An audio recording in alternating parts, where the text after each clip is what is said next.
নমস্কার বন্ধুরা, কনিকাস কিচেনে আপনাদের সবাইকে অনেক অনেক স্বাগত জানাচ্ছি। আজকে আমি আপনাদেরকে একদম রেস্টুরেন্ট স্টাইলের চিকেন ডাক বাংলো বানিয়ে দেখাবো। এটা বানানোও হয় ভীষণ সহজ আর খেতে একদম আলাদা স্বাদের হয়। এটা একটা অনেক পুরনো দিনের রান্না। তাহলে চলুন বানানো শুরু করা যাক আমার আজকের রেসিপি। সবার প্রথমে একটা পাত্রের মধ্যে নিয়ে নিচ্ছি 1 কেজি পরিমাণের উইথ বোন চিকেন।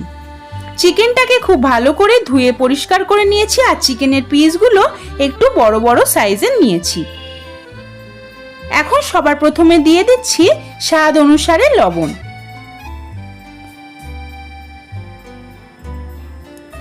এবার আমি দিয়ে দিচ্ছি 1 চামচ ভরে জিরে গুঁড়ো।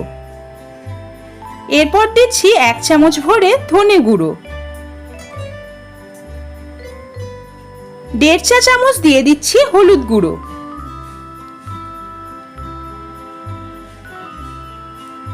2 চা চামচ দিয়ে দিচ্ছি লাল লঙ্কার গুঁড়ো।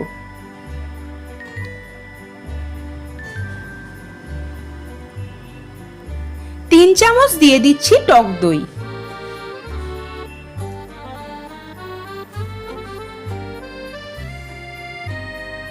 আদা রসুন বাটা দিয়ে দিচ্ছি 3 চামচ।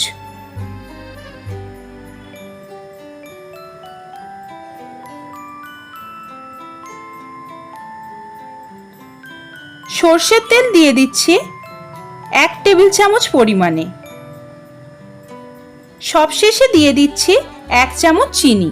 এখন হাত দিয়ে সমস্ত কিছু মাংসের গায়ে ভালো করে মাখিয়ে নিচ্ছি। সমস্ত কিছু মাংসের গায়ে মাখানো হয়ে গেছে। এবার এটাকে অন্ততপক্ষে আধ ঘন্টার জন্য ম্যারিনেট করে রাখবো। আপনাদের হাতের কাছে যদি সময় বেশি থাকে 1 ঘন্টার জন্যও রাখতে পারেন।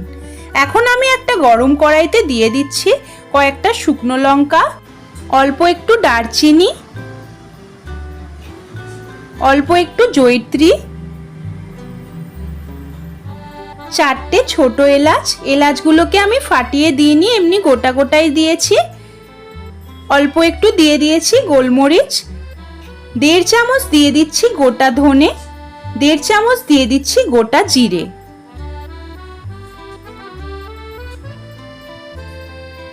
এখন ফ্লেমটাকে লো করে দিয়ে নেড়ে চেড়ে 3 থেকে 4 মিনিট সময় ধরে মশলাটাকে ভালো করে ভেজে নেব।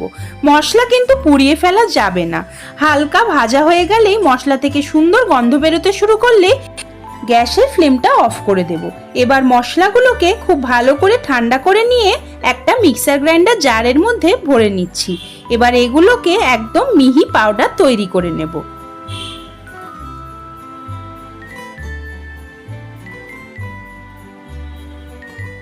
এখন আমি একটা গরম কড়াইতে দিয়ে দিচ্ছি 4 টেবিল চামচ পরিমাণে রিফাইন্ড অয়েল। আপনারা চাইলে এখানে অবশ্যই মাস্টার্ড অয়েলও ব্যবহার করতে পারেন। তারপর আলু দিয়ে দিচ্ছি। মাংসের জন্য যেরকম আমরা আলু খাই সেরকম ভাবেই আমি আলুগুলোকে কেটে নিয়েছিলাম। এখন দিয়ে দিচ্ছি সামান্য একটু হলুদ গুঁড়ো আর সামান্য একটু লবণ। এখন নেড়ে চেড়ে আলুটাকে আমি একদম সোনালি করে ভেজে নেব। আলু আমার সোনালি করে ভাজা হয়ে গেছে। এখন আমি তুলে নিচ্ছি। এখন ওই একই তেলের মধ্যে আমি আগে থেকে ডিম সেদ্ধ করে নিয়েছিলাম, সেগুলোকেও দিয়ে নেড়ে চেড়ে হালকা এরকম সোনালি করে ভেজে নেব। ডিম আমার ভাজা হয়ে গেছে, তুলে নিচ্ছি এবারে। এখন ফোড়নে দিয়ে দিচ্ছি তেজপাতা,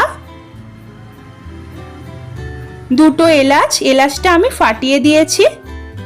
একটুখানি দারচিনি, কয়েকটা লবঙ্গ, আর কিছুই দিচ্ছি না। ফোড়নটাকে এখন ভালো করে নেড়েচেড়ে ভেজে নিয়েছি। এখন দিয়ে দিচ্ছি 3টে বড় সাইজের পেঁয়াজ কুচি। পেঁয়াজটা একদম ঝিরিঝিরি করে কুচি করে নিয়েছিলাম। এখন হাই ফ্লেমে পেঁয়াজটাকে একদম খুব ভালো করে গোল্ডেন ব্রাউন করে ভেজে নিয়েছি। দেখতেই পাচ্ছেন বন্ধুরা, পেঁয়াজ আমার ভাজা হয়ে গেছে। এখন দিয়ে দিচ্ছি 2টো বড় সাইজের টমেটো কুচি। টমেটোটাকে দিয়েও ভালো করে মিনিট 2 সময় ধরে ভেজে নেব। টমেটো ভাজবার সময় সামান্য একটু লবণ দিয়ে দিচ্ছি, এতে তাড়াতাড়ি টমেটোটা মজে যাবে। টমেটোটা মজে গেলে দিয়ে দিচ্ছি 1 চামচ পরিমাণে আদা রসুন বাটা। ম্যারিনেশনের সময় যেহেতু লবণ আর আদা রসুন বাটা দুটোই দিয়েছিলাম, সেদিকে খেয়াল রেখেই এটা দিতে হবে। মশলাটাকে নেড়ে চেড়ে কিছুক্ষণ কষাবার পর দিয়ে দিচ্ছি আগে থেকে ম্যারিনেট করে রাখা চিকেন। এখন লো টু মিডিয়াম ফ্লেমে মাংসটাকে ভালো করে নেড়ে চেড়ে কষিয়ে নেব। এখন আমি 10 থেকে 12 মিনিটের জন্য ঢাকা দিয়ে রাখছি। 10 থেকে 12 মিনিট পর আমি ঢাকনা খুলে নিচ্ছি। আবারও ভালো করে একটু নেড়ে চেড়ে নিচ্ছি। এখন দিয়ে দিচ্ছি আগে থেকে ভেজে তুলে রাখা আলুগুলোকে দিয়েও আমি 10 থেকে 12 মিনিটের জন্য আবারও ঢাকা দিয়ে রাখবো।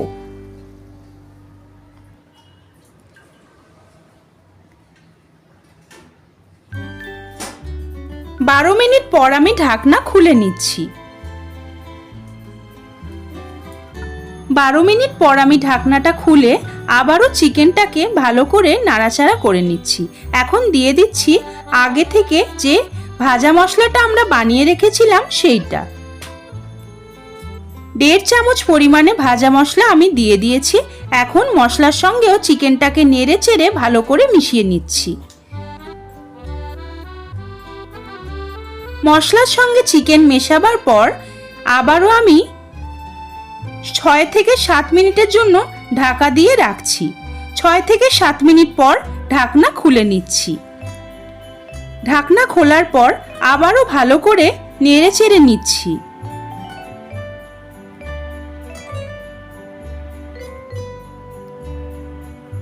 এখন আমি একটু নাড়াচাড়া করার পর আবারও 10 থেকে 12 মিনিটের জন্য ঢাকা দিয়ে রাখছি।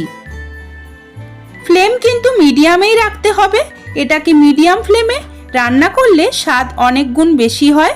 আবারও ভালো করে নেড়ে চেড়ে নিচ্ছি একটু। এখন দিয়ে দিচ্ছি জল আপনারা যতটা ঝোল খেতে পছন্দ করেন ততটা পরিমাণে দেবেন।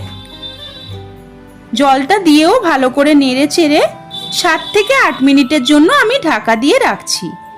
7 থেকে 8 মিনিট পর আমি ঢাকনা খুলে নিচ্ছি। এখন দেখতেই পাচ্ছেন বন্ধুরা, ঝোল আমাদের কি সুন্দর টকবক করে ফুটছে। মাংস আমাদের প্রায় তৈরি। এখন দিয়ে দিচ্ছি 1.5 চামচ পরিমাণে আগে থেকে যে মশলাটা আমরা ভেজে রেখেছিলাম সেইটা। মশলাটা দিয়ে ভালো করে একটু নেড়ে চেড়ে মিশিয়ে নিয়ে দিয়ে দিচ্ছি যে ডিম সেদ্ধগুলোকে আমি ভেজে রেখেছিলাম সেগুলোকে। এখন সমস্ত কিছু ভালো করে একটু নেড়ে চেড়ে নিচ্ছি। সবশেষে দিয়ে দিচ্ছি 1/2 চামচ পরিমাণে গরম মশলার গুঁড়ো। গরম মশলা গুঁড়ো দেওয়ার পরও সমস্ত কিছু ভালো করে একটু মিশিয়ে নিচ্ছি। এখন আমাদের চিকেন ডাক বাংলো একদম তৈরি, রেডি টু সার্ভ। এবার এটাকে আমি নামিয়ে নেব।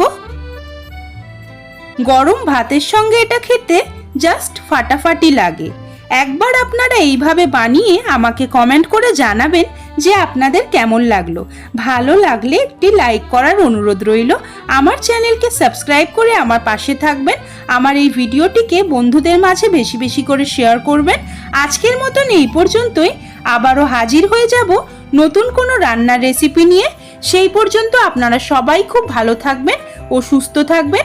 এতক্ষণ পাশে থাকার জন্য, ধৈর্য ধরে ভিডিওটি দেখার জন্য আপনাদের অনেক অনেক ধন্যবাদ।